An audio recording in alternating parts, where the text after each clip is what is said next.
Hi everyone, and welcome to part 2 of the introduction to InDesign.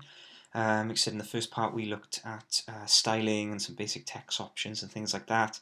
Now I want to show you how to add some extra elements really to your documents in InDesign, including images, artwork, and adding some color and some drawing things in there as well.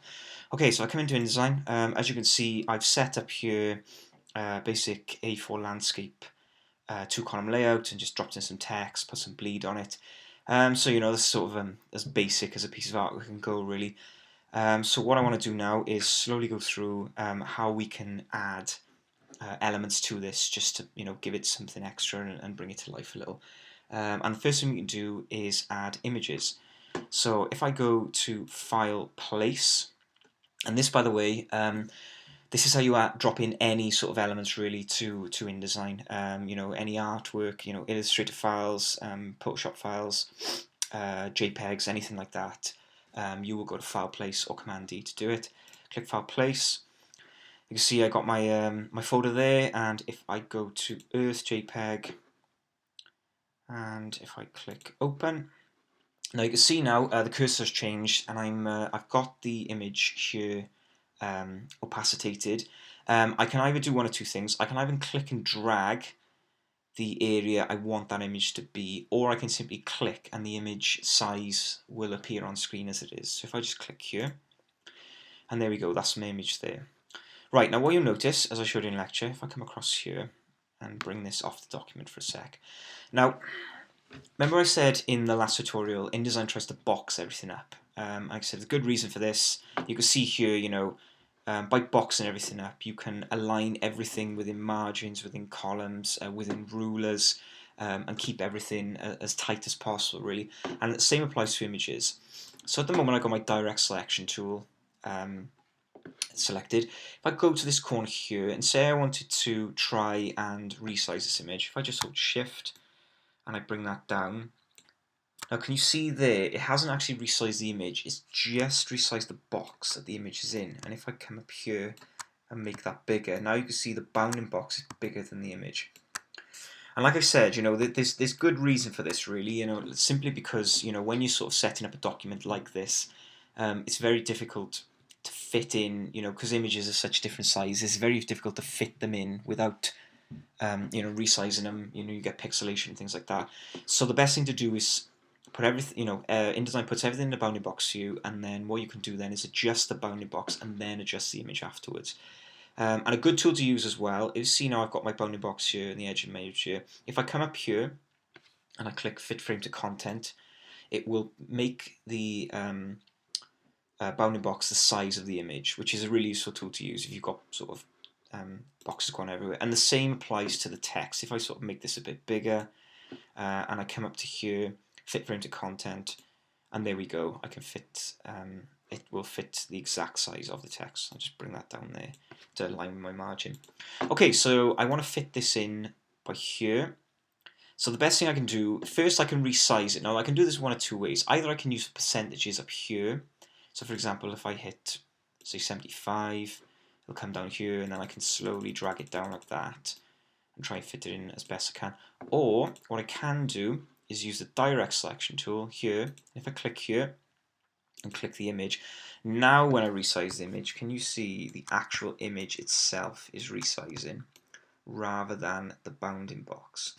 So what I can do is, if I go back to my selection tool and I use my selection tool to get the size of the area I want to fit it in, and then what I can do then is use the direct selection tool, come in and maybe sort of use my guides there to get that in the center. There we go. And then what I can do is just bring that down as best I can. And obviously, you might be a little off, but this one has worked well. But obviously, if you were setting up a newspaper article or something like that, the image isn't always going to fit within the restraints of the column. So this is why this is really important. This bounding box surrounding the image to give you, to help the image fit in as best as it can there.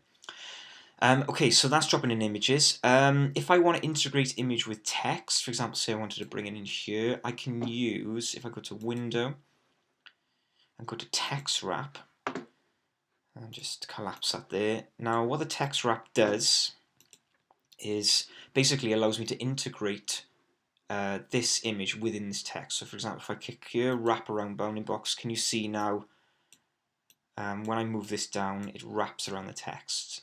And if I bring it out here, you can see the text is wrapping around it, and I can increase the margins here maybe to push it out, or bring that back in, or I can use jump object, options like that.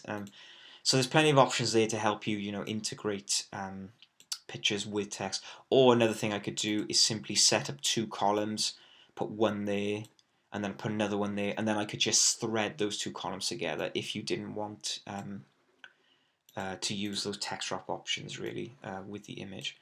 So that's pretty straightforward, and that applies really for all images, JPEGs, PNGs, TIFFs, whatever you drop in really, that is sort of the standard protocol. Now I've mentioned in lectures as well, a great thing about InDesign is the way it brings everything together, and that is sort of appropriate really with artwork you build, particularly in Photoshop and InDesign. So I've got an InDesign file here. I'm just going to drop it down here. So if I just go to File, Place, as I did before, and I go to logo.ai, obviously AI is the Illustrator. I've just created a basic, basic logo here. This is the publication logo. I click Open and click here. Now there we go. Now can you see this is linked up? And if I go to my Links panel, here can you see now Earth is linked up and Logo is linked up. Now remember I told you in lectures, now it's very important to keep these assets where they are, and the best way to do this is when you build this document, create a folder called, whatever the document is, and your source files and everything go in there, and then create a folder called Assets, because what will happen is if you move these assets, as I call them, and you go to relink them, or you reopen the document, InDesign will say, I can't find this document, and it will either keep it there for you, but if you try and relink it or do anything with it, it won't be able to find it unless you double click up here and you relink the 2 files together. So it's really important you keep these documents where you save them, otherwise you'll just have to keep relinking them every time. So if I come back down to my logo here, and like I said, let's just sort of fit this in. So I'll just drag that there, and then if I get my direct selection tool, I can line that up there, bring that down a little bit there. So let's just leave that for there now. That's sort of, we'll leave that there for example's sake. Now you see that little link there.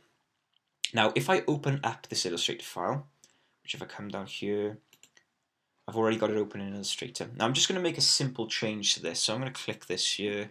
I've got the color there as black, so if I just sort of fill it as a cyan, click off. Now if I just Command S to save that, and I go back to InDesign, now can you see a little exclamation mark has appeared there? And if I go to my links panel, the same has happened there. Now what that's basically saying, as it says by there, it's been modified. And because the file is linked up and I haven't moved it, InDesign has noticed that. And all I got to do to change that is double click the little icon here, and now this will update to how it is in Illustrator.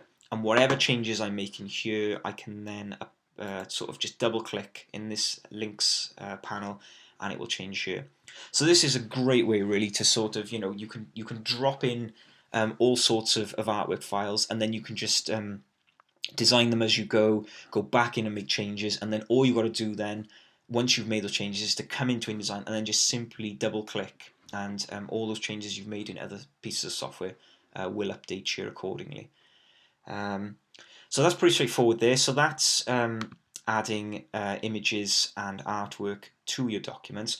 Now I want to quickly go through some simple color and drawing options with you, just to again, sort of enhance your documents a little bit more and give them something a bit extra.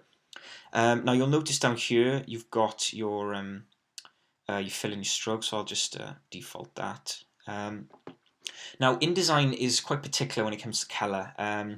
If I go to my color palette here, Now, if you see, I can bring up, lab CMYK or RGB colors. I'll go with CYMK because it's a CYMYK document.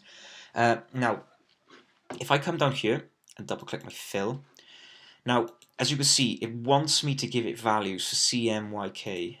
So, for example, if I click OK there, I've got a color there, and it's come up there, or I can click one here from the spectrum. But this is very difficult using the spectrum, So the best way to do this really is to use your swatches palette. And what I like to do is I'll come down here and I'll find the color I want. So, whatever that color is, click OK.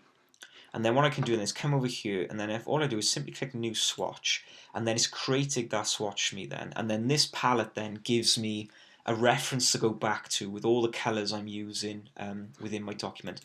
And another thing I like to do as well is see the eyedropper tool here. I like to drop in images with specific colors on them. So for example, say I want this green here, I can click there. See that green has changed there, and all I got to do then is click new swatch, and then I've got that color there. And this is a sort of really easy way then to sort of keep track of the colors you're using, because like I said, if you just use the color palette here, it's very difficult to find exactly the right color you're looking for, specifically if you're going to send to print, because you're going to need those CMYK values. So that's very straightforward. Like I said, now InDesign does give you some basic drawing options, and they are good to use, but try, as I said to you in lectures, try not to design too much in InDesign. Try not to design anything, actually. You very much want to use this software to lay things out and, to sort of see the bigger picture. For example, this logo here, I wouldn't build in InDesign. I sort of build that in Illustrator and just drop it in. But like I said, there are some basic options, you can sort of play around with. So for example, if I just drop this back to nothing, I've got a rectangle tool, a ellipse tool, and a polygon tool here. So I can draw a simple, if I hold shift, I can draw a square, or I can draw a simple rectangle. And then if I go to my colors, I can apply a fill color to it, or I can apply a stroke color to it, depending on what I want. Now this can be sort of useful really as, let's take the stroke off. So sort of useful really is, like, say for example I wanted a background color in here, I could sort of drop this in, make this the size of the document, bring that across, and then what I can do then is use my arrangement tools. If I right click, go to arrange center back, and there we go. I could sort of have this as a background color or something like that. Obviously it's a little bit garish at the moment, but I'm sure you get the gist of it. And I could, make sure my fill is selected, not my stroke, and I could sort of change this accordingly then. But like I said, we're talking about very sort of basic options here. Again, you could draw a simple ellipse, and there is a type on a path tool as well within InDesign. So you could do simple things like that. But again, like I said, any sort of more than basic artwork you're going to do, I really would sort of advise you don't do it in InDesign, because you don't really have many options. It is very, very simplistic. So if I take that off there, and again, another good thing you can use is the line tool here, or you can use the pen tool to create two anchor points. So I just drag that out here, click there, and then what I can do then is if I go to my stroke palette, so bring the weight up of that slightly, and then see if I come up here, I've got some really sort of good options here in regard to what I can make the strokes. So, for example, I can have a dotted line, and what I find is these sort of, you can use these as dividers, or sort of things just to make your artwork a little more interesting. So if I just sort of come in here, drop that down a touch, and then maybe I could, obviously I'd use my baseline grid to do this properly, but if I sort of bring that down there, and then maybe if I drag this into here, and drag that back out, and as you can see, I've got a nice sort of divider going on there, and I could use sort of stroke and sort of basic shapes really to just make my artwork again a little bit more interesting. Add some dividers in, add some shapes in, but like I said, don't overdo this kind of stuff. You just want to use it sparingly, really, just to drop in, to make it look a little bit more interesting. And obviously, as I've shown you there, if you've done your artwork there, and you want to sort of view it really as how we would go to print or anything. Your normal mode there, which shows your guides and everything. If you just simply go to preview, and that's how it'll look when it goes to print. You can also view this with bleed or slug, and if you go to presentation, you get the artwork then viewed full screen as best as it can. I click escape, I can come off that then. Go back to normal. And then always then, when I remember I said to you in lectures as well, click here. If you go to view, display performance, and high quality display, you can see the image there has sort of become, the quality that it will be when it's printed. Now the only reason it runs on typical display is simply just to save RAM, because InDesign is a really big piece of software, and it does sort of take up a lot of memory. So if you're dropping stuff in and it's pixelated, don't worry about it. Just print preview it just to see it properly. Because if you run on high quality performance, you've got a big document, your computer will slow up completely. So like I said, there's some sort of basic elements really. Using color, using images, using artwork that you can drop these in within bounding boxes, and make your artwork look a little bit more exciting. And then once you've done everything, then the last thing to do then is to send it to print. So as we do with your book projects, all you've got to do, sort of check, give everything the final check, make sure it's all looking good. And then if I go to File and I go to Export or Command and E, obviously pick a place I want to save it. Print, I want to Adobe PDF print because I'm sending this to print. If it was going on the web, I'd pick interactive. Obviously then I'd have my color mode as RGB. Save it as whatever. Untitled 3. I'll call it sample. Click save. And now I get a box then of sort of various options there. And generally the ones you'll address are compression. And what you'll do is so you've got color images, grayscale images, and monochrome images. Now, generally speaking, you'll have color images if you've used images, but you might have a grayscale or a monochrome depending on the settings used before. Now, what you want to do with these, if you send to print, and you want the best quality, you do not downsample. And obviously if you've got grayscale and monochrome images in there as well, you click do not downsample. But obviously if you're sending this to someone as a preview or something like that, and you want to keep the file size down, you could downsample, to 200 or 100, whatever. But obviously the lower the resolution, the more pixelated, or not pixelated, the more sort of rough the artwork's going to look. But obviously you'd use that as a preview, and then to send to print, then you'd use the proper file resolution. And then we're going to mark some bleeds then. For example, I got 3mm bleed on my document here. So if I want to put crop marks on for the printer, I can do that there.